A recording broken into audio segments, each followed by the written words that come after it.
Oh, okay, great. Let's get this party started. Hi, guys. I'm so excited for the next 30 minutes. Thank you for joining. So to kick it off, and we'll let people come in for a few.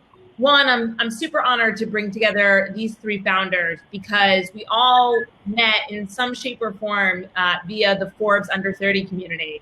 So if anyone from the Forbes family is about to tune in, thank you for bringing these friendships into my life. And we're going to talk about a topic that is super relevant right now, but it's something that we've all been experiencing as founders for probably the last 5 to 10 years, depending on how long we've been working on our companies, which is what is it like to be a minority in the state of entrepreneurship? And so to begin the discussion, I would love for everyone to introduce themselves and maybe even share where they grew up so the folks on the other side can get a flavor of our backgrounds. And so, Brandon, why don't I kick it to you to introduce yourself to the group? Hey, everyone. I'm Brandon. I'm from Cleveland, and I went to Ohio State. So, I'm just all about Ohio. I am a venture capitalist, co-founder of Harlem Capital, an early stage fund that focuses on investing in people of color and women-run startups. We recently just raised a $40 million fund, and we invest check size between $500,000 to $1 million into pre-seed and seed startups. Awesome. And you just got a big shout out in some news outlet, right, Brandon? Yeah, a lot of news outlets. Yes, we just had a really cool live with CNBC this week, and just talking about diversity and talking about the future of folks investing in that space. And we think there's a long road for us to go, but we've had some progress and we're excited to be putting capital to work. Great. Ari, if you can share a little bit about yourself. Yes, thank you for having me, Rachel, and it's good to be with all of you virtually. I'm Ariel Wengroff. I'm co-founder, chief content and community officer at Arfa. We're a personal care company. We create brands and products with people like you and me around the country who, for their participation, get profit share for helping to build these brands and getting to be the faces of them. I'm also an executive producer and storyteller. And I'm from Chicago, so it's nice to be with a fellow Midwesterner on this call. Mm-hmm. And Travis, if you can share a little bit about yourself. Yes, Travis Montague, founder and CEO of Holler. I am from Miami, went to the University of Miami, so not really fond of the Ohio State folks.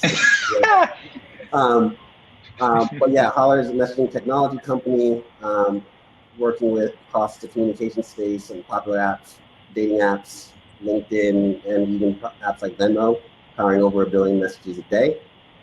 And yeah, excited to be having this conversation. So, diversity comes in all shapes and forms, and it's wonderful to just have representation of folks who didn't grow up in the New York area, unlike me, because your mindset is so much shaped by how you grew up, and then the surroundings that you find yourself in terms of challenges. For the purpose of today's discussion, where I'd love to begin is actually just to pick all of your minds about the state of business. And, in the room, we represent media, MarTech, ad tech, e-commerce, communications at large, and want to hear from you the state of that landscape right now and where it's heading. And then I think naturally D&I is going to come up in the conversation. And at any point in time, the audience, please use the chat function. I'll pull questions from the audience if they're relevant, and we'll take it from there. But to kick it off, and I made some notes because I want to get the most out of this time with you guys, let's start talking about what's going on in media. So, Ari, today you're a co-founder in a D2C company, but before you did that, you were one of the leading executives at Vice. You were the publisher of Broadly. And a lot has happened in the media, especially digital media publisher landscape since you left. So can you share your perspective on what's happened in media over the last 2 years? Absolutely. I mean, what we saw with digital or new media is that, excuse me, there has been a duopoly with Google and Facebook. And so many digital media companies that had extremely high valuations that we thought would be, bought off as unicorns or potentially have been folding. I mean, you've seen incredible collapses over the last 4 weeks, but really over the last 2 years. And it's just been an acceleration of that trend. It's very hard to get the digital ad revenue that's necessary to survive. But also a lot of these new media companies, instead of being focused on building a legacy brand, have been much more focused on initial growth. And when you're thinking about growth for growth's sake and not how to have a sustainable business that maintains your audience and doesn't have to divert your focus to solely your advertisers' needs, that makes it extremely difficult to sustain yourself long term and think about what's practical. So we're unfortunately seeing that until there's really more internet regulation, I think it's going to be very hard for digital media to survive in a sustainable way. I'm sure publishers right now are experiencing some of the wrath of the Facebook boycott. Yeah. Big time. Yeah. Brandon, from an investor perspective, I know you haven't made so many media investments, but I'm curious to your perspective on the landscape. I mean, in the media space, and then I know we're going to talk about marketing technology and advertising technology. I think from an investor's perspective, we are moving towards kind of software and highly scalable technology. So folks who are starting to understand all the data that's coming in and being able to cut that up and make really impressive insights for people to make decisions from, that's where we think that people can start to make money in the media space and the ad tech space. Pure play media, that's kind of built off the back of budgets and services and projects that come usually from marketing that can be attacked early in any type of market correction or be the first things to go away. I think that's just a hard place for any investor to kind of look at right now. So if I am in the media space or I am in marketing or I'm in the technology, I would be focused, or in advertising technology, I would be focusing on some type of software that can really gain insights and move away from a services focused business or an ad focused business, because that stuff is not repeatable revenue, that's not highly scalable, and that's going to be really tough anytime there is a type of correction or a type of budget changes going forward. Interesting. All right, based on that framework, repeatable scalability, and everything that's happening right now with the duopoly, what do you see as the opportunity in media? To me, I really think there's still a huge opportunity with state and local news. Like if you took the excitement that you see even around something like Citizen and you actually churned and put money into it, like I don't understand why the Washington Post isn't saying we're going to be the new USA Today or the new Gannett and actually put a ton of money in all of these state properties. Because also what you find with media companies today is it's so polarized that by the time that you create what your mission is, you're already segmenting your audience and therefore your revenues so much. And if you focus on state and local level, it's a lot less polarized. And there's so much opportunity for growth over time. Travis, Ari just mentioned Citizen app on the rise during COVID. I imagine you're witnessing a lot of changes in consumer behavior during COVID. Yeah. So Holler sits at the intersection of brands, platform, with messaging as a connectivity. What type of consumer behaviors have you seen change over the past few months? Yeah, so I think when we look at what's happening with respect to consumer behavior, the things that drove digital communication in the first place only accelerated during the onset of COVID. So what I've been calling it is the rise of quarantine culture, or an environment where people are apart. And in that world, that caused the demand for communication tools to accelerate, right? Which is why we're having this kind of conversation in this type of forum versus doing it on a stage in some other type of environment. And so in April, March to April, we saw a 30% bump in organic messaging volume across the board, which was pretty significant. And when we look at how consumers' time spent, like eMarketer put out something where they quantified it as an additional hour spent each day, primarily with digital media, primarily driven by communication platforms, streaming platforms, and then also video conferencing. And so if you really saw a very aggressive shift, that was pretty stark. And I think what we saw in the beginning is going to change the way it's not gonna, it's changed the way that we work and do a lot of things on the go forward, which has been exciting for us at Holler. And, you know, you see the same type of treatment in companies like Slack and Zoom and others. Mm-hmm. And, you know, with all this consumer organic growth, how are brands capitalizing? Or are they not? We have seen that as well. So in a world where so what brands have been looking at is what are the channels and tools that they have available to them today, right, in order to achieve their business objectives. And in a world where you don't have, you're not investing in the NBA or something like that, right? There's a lot of places where you would traditionally include in your marketing mix. They're looking to places like messaging and others as a vehicle to how to diversify the tools that they're using. Now, these areas are new for a lot of brands, but what we've seen is that they've been taking meaningful first steps or putting together very aggressive agendas that we've been helping them with to capitalize on next-gen territories like messaging, communication platforms, others. So, Brandon, you know, MarTech ad tech, which is kind of the space that Travis and I play in, oftentimes has had just like a not great perception in the eyes of investors. Because the commentary is it's usually the first place when brands are doing budget cuts that things like that get slashed. So what's your perspective on investing within MarTech and ad tech?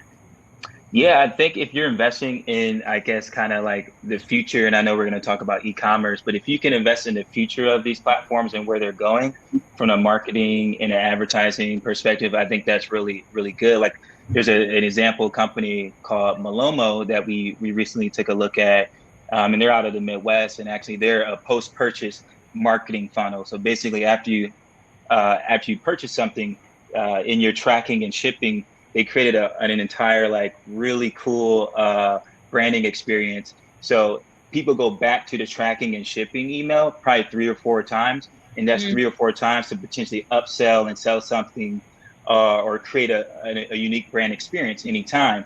And so they've been adding like hundreds of thousands of dollars to brands who are using this platform each time. And so if you can really wedge yourself into a place where the brand doesn't necessarily have to do anything but turn it on, and it just actually works and it drives value, it drives bottom line, I think you have a real opportunity to play in like a marketing tech or advertising technology. So I think when you can drive money to a bottom line, you can increase customer experience, and you can drive analytics and insights that company or that customer hasn't had before, then you have a huge opportunity. Think about like Attentive as well. That's also in like the text message space, and they've been kind of growing like gangbusters. That was like the actual word that the investor that I know who invested in that company used. So I think there is a lot more opportunity, especially if you're building technology and opportunities as in a growing industry and as things start to scale. Yeah, I mean, I'll add something that Brandon said. Like when I think about if you could apply kind of basic concepts from economics, right, and you think about like are the MarTech ad tech solutions recession proof, right? What is the durability of the solutions that are made available, and what are the alternatives that marketers have? You kind of take a step back out of your individual category and look at your product versus the entire set of substitutes that a brand could have. Then you quickly understand what is the strength of your product versus others in times of, if you're heading into a recession or even a depressionary period, which is what we've been thinking about, and trying to work with marketers to help understand that and share investors our first point of view on that particular topic as well. Yeah, I think that's become a lens that every business is now asking themselves. So, I mean, Ari, you moved from media to e-com, which not a lot of people do. Maybe it will become the trend. And, did you do that because you thought it was recession-proof, or was there something else leading you to make that transition? I'm always about what is the best medium to connect with people, whether that's for changing their ability to learn about a new topic or initiative or feel seen. And when I was at Vice, I saw very poignantly that 80% of young people want a brand to help lead their identity, but only 13% think they're doing a good job. And so many legacy brands are coming up to media entities, taking a chip off, saying, give me a little bit of your cool factor for your audience. And why not go out and build a brand with people, utilizing direct to consumer, which, you know, over COVID and then over all of the racial injustice conversations that have been going on, we've seen 5 to 10 years of trends speed up in the last 4 weeks. It's an incredible opportunity to not just use direct to consumer for convenience, but for value, and actually think about what am I doing with this channel to have a conversation with real people and understand what they want and need. Like if you look at what Instagram and Facebook Shop is today, it's the new virtual mall. We already have Amazon for convenience and what you need, and we have Instagram now for excessive choice. There has to be something in the middle that meets consumers with what they actually want and what they feel seen in. And that's the whole point of the business shifts that have to happen around diversity. It's not that this is a new thing, it's that people, and young people particularly, are not going to stand for businesses that don't have their beliefs and their perspectives at the table from inception. And that's how it should be. I don't know if Instagram would appreciate the positioning of excessive. But Travis, where our line of work connects is messaging plus commerce. So with so much of consumer demand shifting to e-com, have you seen like any new behaviors around mobile commerce? How are brands approaching it? How are maybe you even thinking about it from a product roadmap standpoint? Yeah. So one of the things that has been exciting for us at Holler is the fact that the domain of messaging is a space where there's 100 trillion messages sent each year versus 1.8 trillion searches on Google. But if you look at there's been not enough innovation since the first text message was sent in 1992. And so fundamentally at Holler, we are always thinking about how to surface the best content for people in a peer-to-peer environment. Right. Some of those things are for the consumer benefit. Some of those things are for the benefit that have real commercial value. And we're continuing to evolve those capabilities over time. We started in the space of content. And from a content perspective, we found really innovative ways to bring brands in part of highly relevant moments. Like, for example, if we were working with a brand like Chipotle and somebody's paying somebody for lunch on Venmo, we could bring that brand into that conversation really seamlessly and drive top of mind awareness and other things like that. But as we continue to move forward in a product roadmap, one of the things that we noticed is that there is so many conversations that happen where there's real commercial intent from consumers which are not being surfaced. So we've been thinking about how could brands be seen as a utility in this moment? How could brands reduce friction for people in this environment? And what can we do as a technology company to enable that exchange and relationship really seamlessly? And I think that's what you guys do really well, is you enable that for people.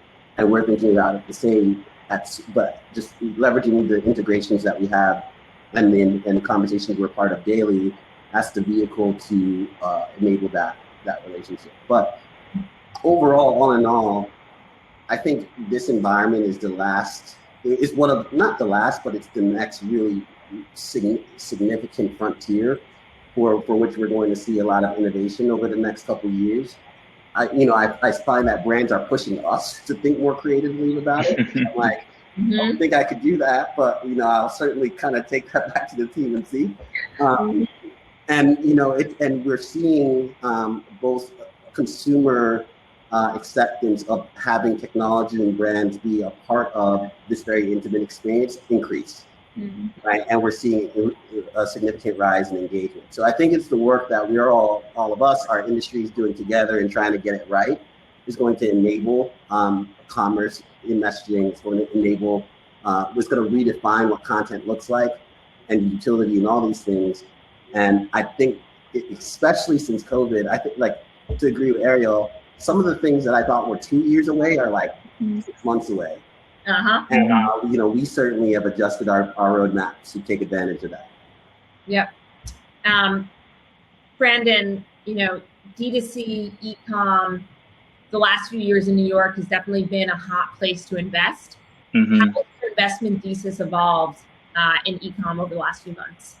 Yeah, so first I want to just talk to what Ari and Travis talk about, like what happened in COVID and now a lot with all the racial injustice, like e-commerce, mobile, everything online has forced all these like incumbents and archaic players to finally come into 2020. That's kind of what I'm taking from what they are talking about, and everything's moving at super light speed, and now the technology has to catch up to all of those. And from like an investor standpoint, like we're investing in, I mentioned post-purchase experience, we're investing in logistics, we're investing in supply chain, we're investing in any places that really need help and really need growth.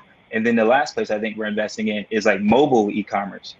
Because if you think about China or just Asia in general, they do a lot on mobile e-commerce, but the US really has been behind just behind the ball on that. And I think what's going on now, you'll see a lot of technology be focused, pure play, starting to go on mobile e-commerce. So I think it's an interesting space. There's new opportunities. And so people who may have been burnt, if you will, from advertising technology or marketing technology or had a bad taste in their mouth, I think there's like a new resurgence of opportunities that are going to come in that space that are going to be pretty huge. And you can see that with Narvar, Shopify just did their shop, Aftership, Shippo, et cetera. There's all these new platforms and technologies that are making so many cool opportunities happen in the e-commerce space. And then to your question about what you're asking about D2C and how it's evolved over time, I think there's too many D2C brands. Like if I just say it plainly, there's too many brands and there's not enough differentiation and there's not enough, I guess, technology to really understand who has leverage, who has competitive advantage. And so for us, thinking about consumer-focused brands, a lot of consumer-focused brands or D2C, there hasn't been that many billion-dollar acquisitions. So in our head, we're thinking maybe there's a move towards D2C studios where you're building multiple brands and you're trying to scale them at the same time and create some type of operating leverage, economies of scale. And you can see a lot more D2C studios coming out that way. And then what you could use is, I think, the operating leverage around the post-purchase experience, logistics, replenishment, supply can create like a competitive advantage. And I think the last part, if you're working on the consumer side, focus on your margins. If you can do whatever you can to make sure after you ship and after you buy and after you do all these things that your margins can be anywhere between 60 to 80 plus, I think you'll be in a good place. And if you are trying to raise capital, that will definitely perk up eyes or eyebrows of an investor. 60 to 80%. You're talking about software margins right now. Yeah. I want to say too much, but we have invested in a company that is gaining those margins. They started a skincare company first. They're now in shaving products, and they're going into women's shoes. I'm not sure the technology that they're using to create these products intensely, but like they're getting really sharp margins on the things that they're producing. So I would just at least push people to continually think about increasing your margins. Sounds like a hot tip. I want to get involved in that company. So I want to spend the second half of this discussion talking about the obvious topic, right? Which is you guys are all clearly leaders in your field. You're futuristic. You understand how to operate companies, but you're also diverse by nature. And so I want to talk about what's going on right now in the media landscape in corporate America within our own companies. And I thought to transition, we'll actually take this first question from the audience, and then I have a bunch for you. So this is from Nitin. Do you think in a tech creative field, especially staying behind the screens and visible just as names, do the minority businesses still suffer? Are the clients not judging us purely on effectiveness deliverables? So in a world where identity is visible, Is that a part of the consideration process? Or at the end of the day, is the client judging you on the work? I mean, I could take a stab at that. Listen, I think it's become extraordinarily clear that there are many cases of conscious and unconscious bias. So we know already historically that from a gender split, women and women of color make less than men on the dollar, and therefore minority businesses that are in the services business where you're continually negotiating are likely making less. Now, it's very hard to know, but businesses need to put more practices in place, particularly with the creators that they work with, where they have set rates and fees by budget of project and scope, so that you know based on what you're working on that you're getting fair pay for your work. I would say if any of you can prove that, I mean, it's quite litigious, obviously. And I think where it becomes really challenging is, you know, tech and creative services are things that get negotiated down first. And if you aren't trained to believe that you have the power or authority to get what you're worth, which is what you're worth, you're probably not going to get it. And so it's so much of that unconscious bias that's come up in the last month that's always been sitting there is really to them. Brandon, you know, Harlem Capital was born from the idea that there was not enough diverse founders. And been doing this for a few years. And then all of a sudden, you know, George Floyd is killed. America begins to protest Black Lives Matter. Corporate America is put on watch. Founders are stepped down, right? How have the last few weeks shaped your company? Yeah, I mean, I guess we had a 5-year head start on investing in people of color and women, and specifically Black founders. So I guess it was a smart bet by our side. I mean, there's a lot of things going on over here. I mean, we've actually, in COVID, we've made 5 investments. So that's in general, like there's a lot of people who were afraid to jump in and to stay active during COVID. And we were definitely deploying capital. And then now on top of, with all the racial injustice, everyone wants to, I'm not sure if you guys know Issa Rae, but she has this funny quote of, I'm betting on Black. So everyone now wants to bet on Black. And so for us, we're trying to be great, just representatives of our audience in the community that we serve, and to make sure that we're telling people what they can do right now, the resources that they can use, and finding the right partners and allies to kind of align with, to elevate this community, not only just the folks that we're investing in, but the entire community, whether that's through office hours, whether that's through putting pressure on folks to actually have internal processes to not only just hire people, but actually put them in decision-making roles. And then that goes to people who are trying to give away their product for free. If you're going to give away your product for free, please also train folks how to use your product, give them best practices.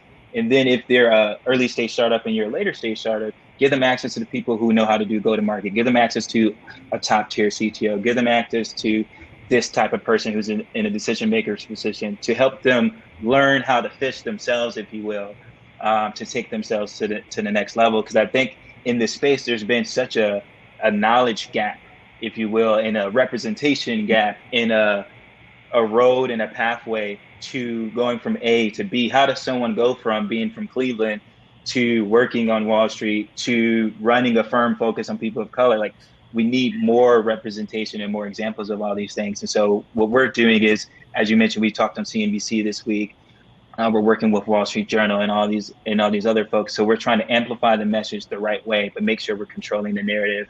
But we're excited that there's our conversations are going. But the one thing we're trying to make sure is that people don't have a short attention span and forget about this tomorrow or next week, especially when things opening up. You know, the NBA potentially maybe starting, other sports, other things are opening up. So we want to make sure that this is a long-term conversation in dialogue, and we want to make sure that we are there, or we're finding the right partners to be there to help build this community and put the right resources in folks' hands. Yeah, I can only imagine right now that all of the VC funds are probably tapping you for deal flow.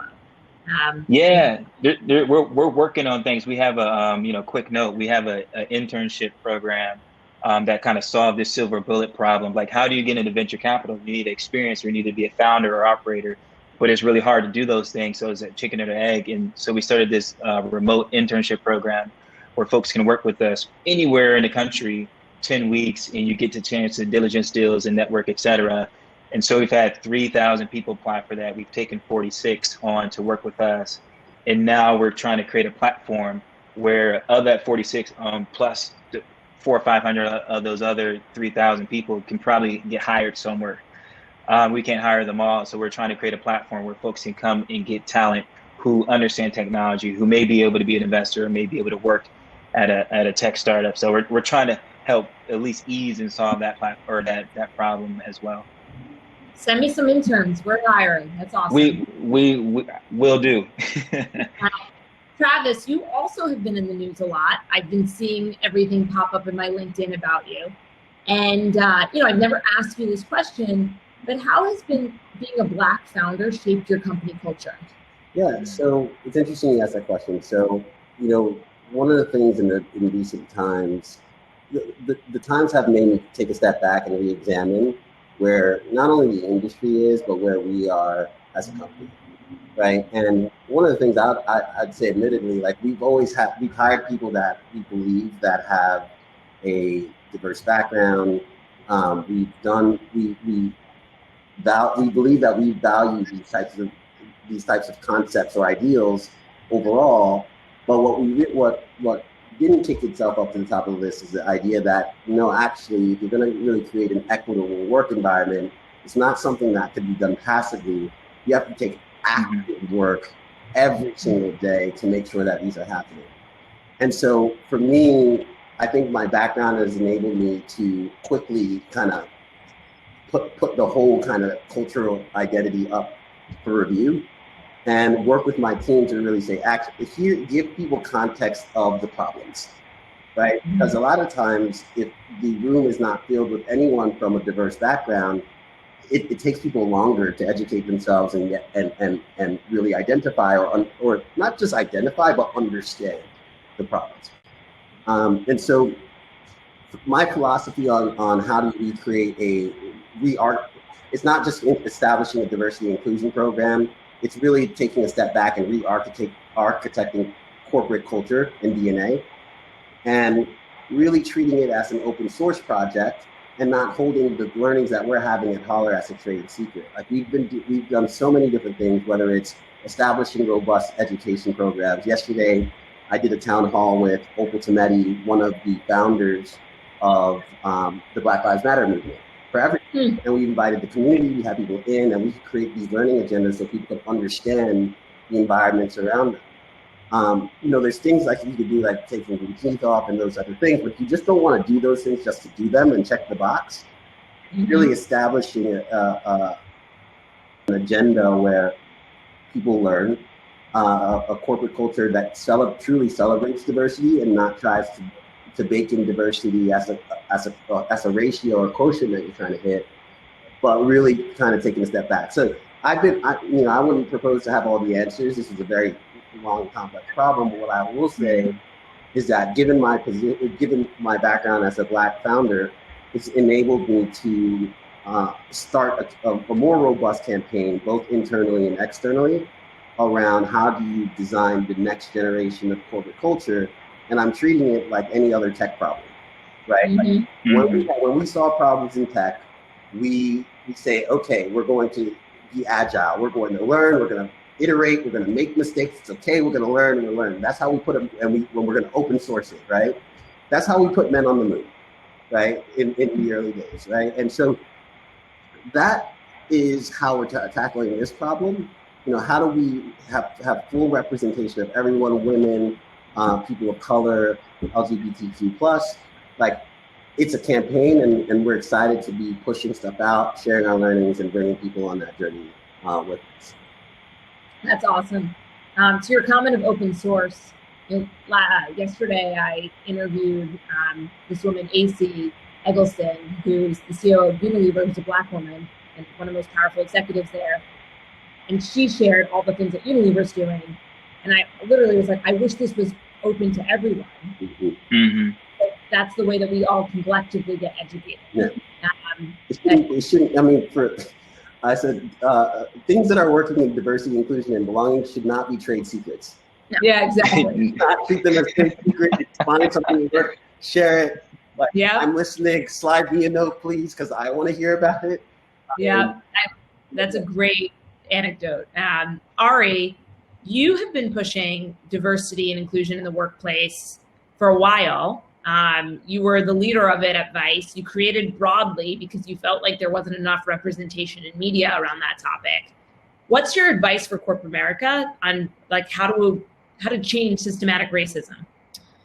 Well, I think it's such a multifaceted issue that, doesn't take a day, it takes a month, it takes a core company culture commitment from the top down. I think Brandon and Travis both spoke to this, right? You need to generate pipeline, you need to be comfortable making mistakes, and you need to be open source about what you're doing because your own lived experience is going to give you a blind spot that you might not even realize until everyone has a seat at the table to participate in that change. I mean, 2016 and the Me Too movement was so much about gender equity, and it should have always been about all forms of equity. And so I do really think thinking through pipeline management is the most important thing, giving someone a shot. But also, we're seeing because of COVID that California is removing SAT and ACT requirements this year. I think more companies need to be looking at, like, why does the person that I'm hiring, unless it's finance, need a college degree? Like, how comfortable am I with someone growing into this role a little bit more? How much for the people that we're each individually mentoring do they look and are interested in things like me? All of those things are executives every single day or every single month can reassess that and also think, okay, we're all encouraged to have our own sort of like personal boards as we're growing up in our careers. How much does my personal board look like me? What are things that they're advising me to do that, are areas that I might be missing? So it's really important that we all have to kind of like check our ego at the door, because as a company grows and grows in culture, you do have to have an active hand in managing it, and managing it in a way where you're fostering your team the ability to say, hey, I'm a little bit uncomfortable right now. And then as a manager, it's your job to sit in the discomfort and learn and educate, and then bring in something that allows for the future of the business to be stronger together. We're coming up against time. I have one final question that I want each of you to answer, which is, what's your number one ask of corporate America to change the diversity ratio from top to bottom? If you could have one ask, I'm sure someone listening right now is a head of people at a big company. What's your ask? I'm going to start with you, Brandon. This is big, and Ari and Travis have been dropping some gems out here. So appreciate that. I think what I would ask is very, very clear for people of color and women to understand how they can come in from day one and be able to move up and be in a decision-making role at your company, and who are the allies and also who are the people who look like them that they can admire or have connections with and have an opportunity to build relationships with. Because even if they do happen to leave, you still want people to have a good experience of being at your company, because it's just a revolving door. And the last part about that, to Travis's point, like, I think this also needs to be treated as a problem, if you will, like a tech problem at your company. And managers should this should be tied to their bonus or their earnings, et cetera. What have you done towards diversity in your group as a leader? And give us very clear examples, write them down. And that should help increase opportunities that these managers are looking for and are instilling into their workforce. Travis, what's your one ask? So what I'll say is, I have this quote, like, indecision is a decision. And so do something, right? And that doesn't have to mean that you have to do what Ben and Jerry's did, right? Like, everybody's going to express impact in different ways. And like, some people are not qualified, like some companies are not qualified to affect certain problems in certain ways. But look internally at what are the unique assets of your company, and figuring out how could you affect bringing the entire society in the system to the next wave, right? Because the thing is, it's not really just a Black lives issue. It's not just a Me Too issue. It's a human rights issue, right? And so, like, for me, I think that's something. These are basic things that we can agree on. And so, think about internally how you're going to affect that change and use the unique assets and capability and ingenuity that you have to do that. And that would be my kind of one thing I would put out there. Love that. Ari, do you have anything to add to what you said earlier? I mean, I feel like so many wonderful things have been said. I would just really reemphasize that, thank God for Brandon, but VCs have huge power in this. And the amount of white men that are sitting around the table that are just looking down at their phone, not even paying attention to the pitch that's happening in front of them. It's like, we could all do a little bit better.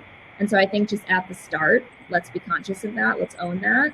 And then I think any revenue successful business, a CEO should really only make as much as their lowest paid employee.